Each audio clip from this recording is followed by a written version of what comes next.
depends. Some CDIs do, not me, but some CDIs who might be in the hard of hearing category have some usable hearing and can voice for themselves, and it might depend on what the situation is, like if the CDI is working alone. But it's possible, sure. Most of the time it's better to have a team approach so they can share the work together.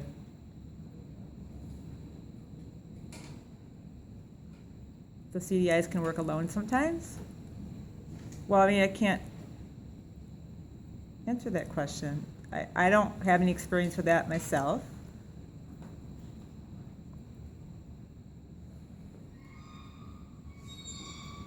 Any interpreter, when they accept a job, they should decide if their skills match that job before they accept it. So what happens is sometimes a person doesn't want to pay for two interpreters, a deaf interpreter and a hearing interpreter, if they don't have to. So it's possible that a CDI could work alone. I haven't done that myself, but I believe it's possible that a person could. However, I think the team approach is the best way to share the responsibility. Was there another question?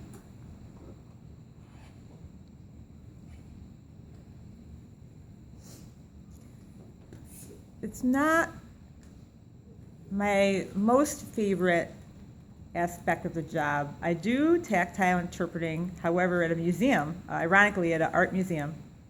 There was a deafblind consumer who likes to participate in the lectures at an art museum. Even though he's deaf and blind and he can't see the art, he's still very interested in the art. So I do tactile interpreting for that. It's a pretty amazing experience for me because sometimes it's very challenging to interpret in tactile. I'm going to show you an example. I'm doing like a square in the air. I have to sign it this way so that his hand can follow that one-way motion of a square in the air, just to give you an idea.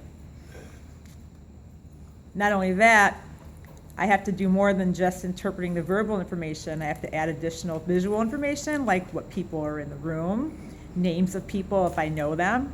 So interpreting for deafblind is challenging work. Doing tactile interpreting is something I can do. It's just not my favorite thing to do.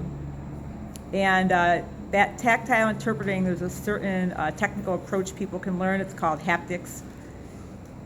I don't actually know that yet. That's the next workshop I'd like to go to, is how to do the specific extra haptic tactile information to add information to interpreting for a deafblind consumer.